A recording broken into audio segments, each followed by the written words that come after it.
ప్రభాస్ది అదేదో సినిమా ఉంటుంది. ఓ పక్కన ప్రకాష్ రాజ్ వీళ్ళను, సోను సూద్ వీళ్ళను ఇద్దరు ఒకళ్ళనొకళ్ళు కొట్టుకుంటున్నట్టు నటిస్తారు, మిగతా వాళ్ళని చంపేస్తుంటారు. ఒకళ్ళ మీద ఒకళ్ళు కొట్టేసుకుంటూ పాలిటిక్స్ మీడియాని బాగా వాడుకుంటుంటారు. ఇప్పుడు అట్లాంటిదే అమెరికా చైనా వ్యవహారం. ఇద్దరు ఒకళ్ళకొకళ్ళు శత్రువులు బహిరంగంగా, కానీ చైనా ఆర్థిక వ్యవస్థ ఏమాత్రం చిన్న తేడా రాకుండా అమెరికా అక్కడ ప్రాబ్లం వచ్చినప్పుడల్లా కాపాడుకొస్తుంది. అమెరికాకి ఆర్థిక సమస్య వస్తున్నప్పుడల్లా చైనా తెర వెనక నుంచి ఆదుకుంటుంది.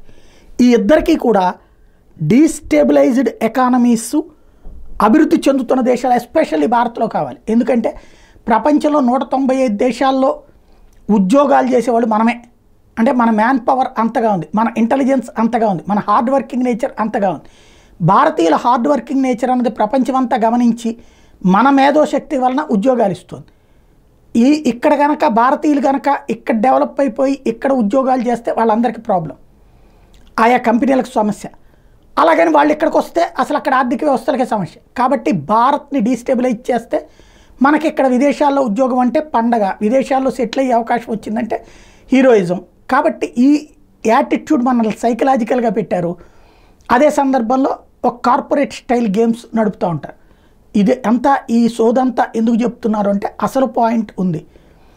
ఇప్పుడు చైనా వాడికి భారత్ అస్థిరంగా ఉండాలి, అమెరికా వాడికి కూడా భారత్ ఎందుకు అస్థిరంగా ఉండాలి? రైతు ఉద్యమకారుల్ని రెచ్చగొట్టి మోడీకి వ్యతిరేకంగా ఎందుకు ప్రకటనలు ఇప్పిస్తున్నాడు? రెగ్యులర్ల అసోసియేషన్ని రెచ్చగొట్టి ఎందుకు ఇప్పిస్తున్నాడు? అలాగే ఇప్పుడు తాజాగా మరొకసారి ఈ మహిళల ఇష్యూస్ని తెర మీదకి ఎందుకు తీసుకొస్తున్నాడు?